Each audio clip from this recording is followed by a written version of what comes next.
Kemudian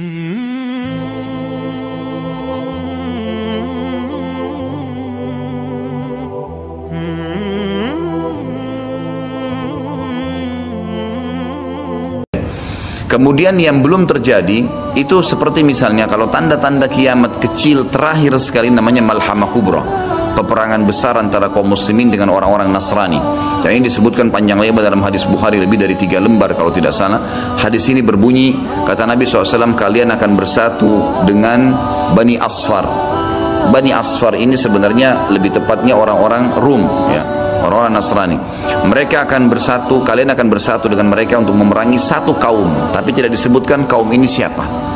Yang jelas kita akan bersatu satu waktu dengan kelompok-kelompok Nasrani ini, kemudian kita bersatu memerangi satu kaum. Allahu alam siapa mereka. Sebagian ulama berijtihad mengatakan komunis, ada yang mengatakan kapitalis dan segala macam istilah, tapi kita beriman bahwasanya itu akan terjadi.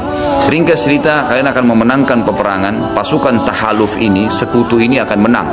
Kemudian setelah itu bubarlah semua pasukan dan tersisa pasukan di negeri Syam, di negeri Syam.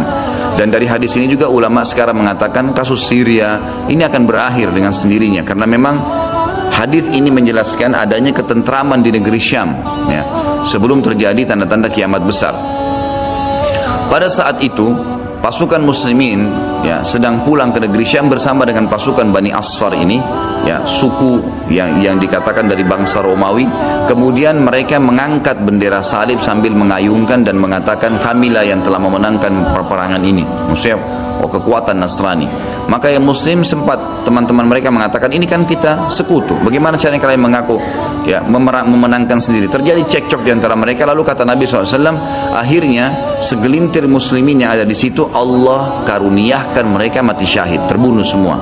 Lalu hari kedua beberapa muslimin bersatu untuk, ya, berperang, dan mereka juga dikaruniakan Allah mati syahid. Hari ketiga berkumpul lagi muslimin untuk mereka berpegang pada satu kesepakatan untuk tidak akan membiarkan bahwasanya orang-orang Nasrani menganggap menang sendiri. Maka akhirnya hari ketiga pun mereka diikram oleh Allah, dikaruniakan syahadah, mati syahid.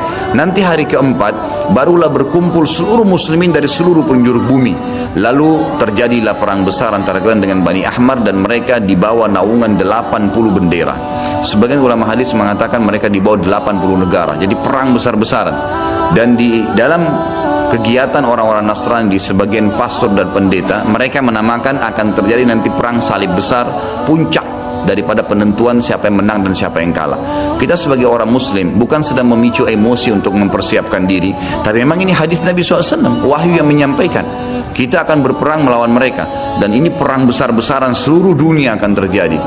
Maka kalian pun akan berperang, tapi tidak disebutkan waktunya berapa lama, sampai pasukan kalian menembus wilayah Rum dan kalian berhasil menjebolkan temboknya dengan takbir dan tasbih, berzikir. Dan tembok ini sebagian ulama mengatakan adalah Vatikan, karena memang satu-satunya markas orang-orang Nasrani yang menggunakan pintu gerbang. Kalau dibuka dianggap ada sebuah keputusan penting, kalau ditutup berarti sudah segala macam, ya, yang mereka kultuskan sekarang. Temboknya itu akan rubuh dengan takbirnya muslimin. Sebagian ulama hadis mengatakan karena banyaknya jumlah pasukan sampai akhirnya suara mereka begitu bergemuruh dan akhirnya meruntuhkan tembok itu. Allahu a'lam, itu makna hadis.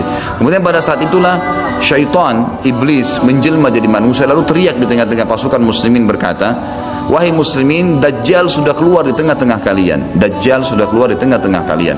Maka teriakan ini membuat pasukan muslimin, mereka tahu benar pada saat itu hadis Nabi SAW yang berbunyi, diriwayatkan Imam Bukhari Muslim, kalau kalian dengarkan Dajjal keluar di satu lokasi, maka selamatkanlah diri kalian walaupun ke gunung-gunung, gitu kan.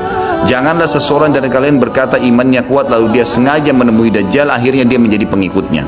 Jadi para mujahidin tahu masalah itu. Mereka bukan tidak berani, tapi mereka mengikuti sabda Nabi SAW.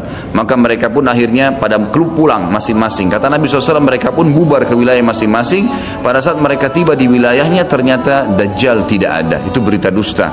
Dan pada saat itulah Dajjal keluar.